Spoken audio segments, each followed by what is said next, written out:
Bismillahirrahmanirrahim. Assalamualaikum warahmatullahi taala wabarakatuh.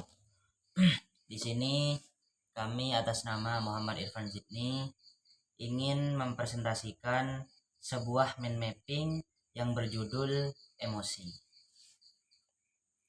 kepada dosen pengampu dan yang sangat kami hormati dan semua teman-teman kelas E CBL Bani Rancang yang sangat kami hormati dan yang sangat kami banggakan. Bismillahirrahmanirrahim, lanjut saja.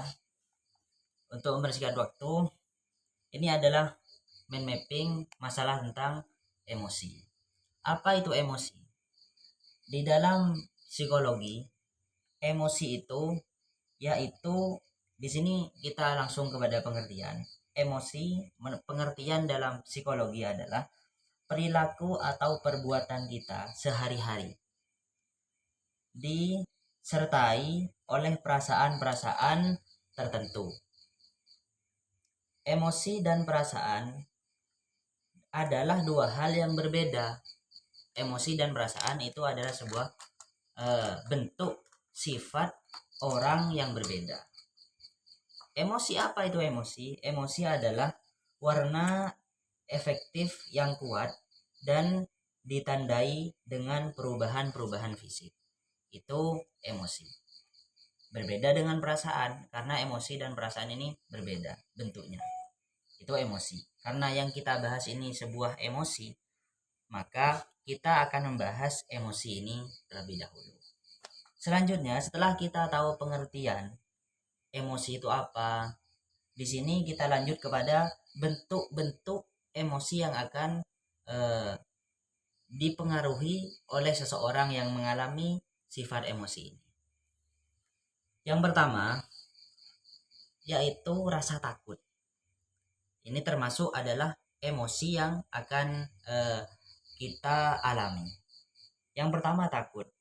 Adanya takut pada seorang anak di usia dini, di usia di bawah umur, ialah hal yang sangat wajar. Hal yang wajar selama rasa takut itu tidak berlebihan atau tidak terlalu.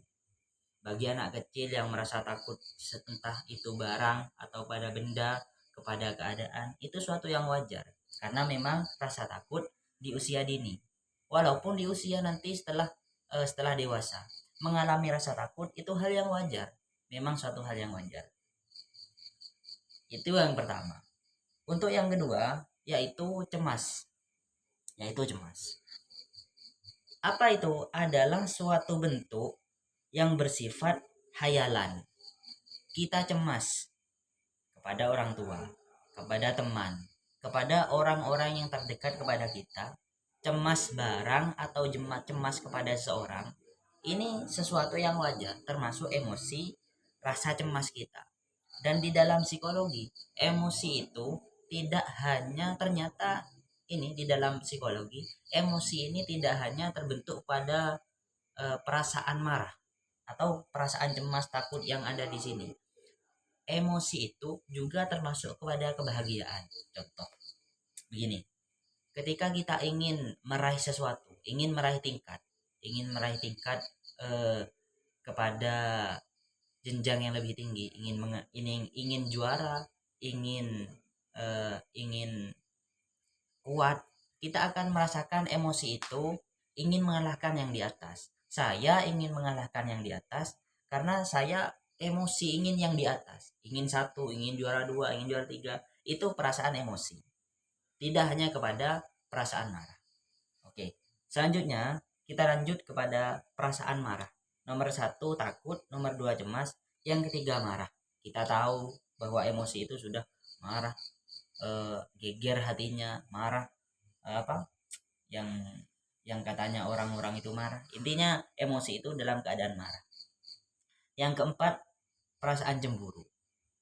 Kita memiliki cemburu pada teman, kepada pasangan. Itu hal yang wajar, yang namanya emosi. Tapi beda antara emosi dan perasaan. Memang beda, ada perbedaannya. Yang kelima selanjutnya yaitu kegembiraan. Nah, ini kegembiraan. Kenapa emosi itu ada yang nomor 5 gembiraan? Karena tadi emosi dalam kegembiraan ini, contohnya seperti kita tak pernah bertemu dengan teman, tiba-tiba setelah sekian tahun kita bertemu, kadang kita nangis kan. Itu bukan karena emosi atau bukan karena kita tidak suka, senang, kegembiraan karena lama tidak bertemu dengan teman. Inilah bentuk-bentuk emosi yang biasanya dialami oleh seseorang. Oke, selanjutnya yaitu hubungan emosi dan tingkah. Kita emosi, ada perilaku tingkah yang akan berubah. Contoh seperti apa? Dapat mempengaruhi pikiran. Ketika kita emosi dapat mempengaruhi pikiran kita, persepsi kita, persepsi kehidupan kita, dan perilaku dari seseorang yang biasanya lembut, yang biasanya baik. Kok kenapa ketika emosi dia berubah? Karena kenapa? Karena dia sudah emosi, karena dia punya ada marah atau cemburu atau di saat cemas, di saat takut, biasanya ada perubahan dari fisik kita. Selanjutnya, contoh lagi, melemahkan semangat apabila timbul perasaan-perasaan rasa kecewa karena kegagalan dan turunnya percaya diri. Kita percaya dirinya turun, down, ketika rasa kecewanya timbul rasa kecewa, maka sifatnya yang biasanya tidak biasa, yang biasanya itu seperti ini, kok tiba-tiba berubah tingkah lakunya, berarti dia sedang sedang mengalami perubahan-perubahan sifat ini. Di antara yang dapat mempengaruhi gejala emosi, yang bisa mempengaruhi emosi kita. Yang pertama, ini contoh, perubahan hormon. Entah itu dari segi kehidupan fisik atau dari mental.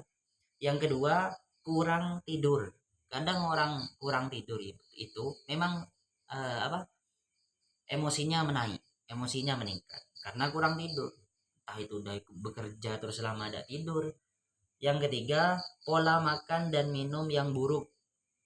Biasanya kalau di desa makannya ini, sayur itu.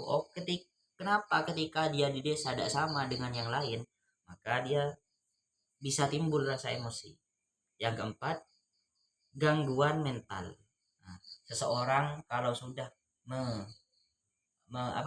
dianya sudah hilang mental, sudah gugur mentalnya, sudah hilang mentalnya, maka emosi ini akan muncul. Yang nomor 4 ini akan sangat muncul. Ini yang nomor 4 akan sangat berpengaruh. Yang kedua, stres. Kalau orang sudah emosi, stres. Orang yang biasanya sifatnya tidak begini, kenapa ketika stres kok dia emosi? Nah, berarti dia sedang mengalami iklim-iklim perubahan dari dalam dirinya sendiri. Mungkin dari penjelasan kami, inilah yang dapat kami jelaskan dari mind mapping yang telah kami buat. Mohon maaf bila ada salah kurangan. Wabillahi taufiq wal hidayah. Wassalamualaikum warahmatullahi taala wabarakatuh.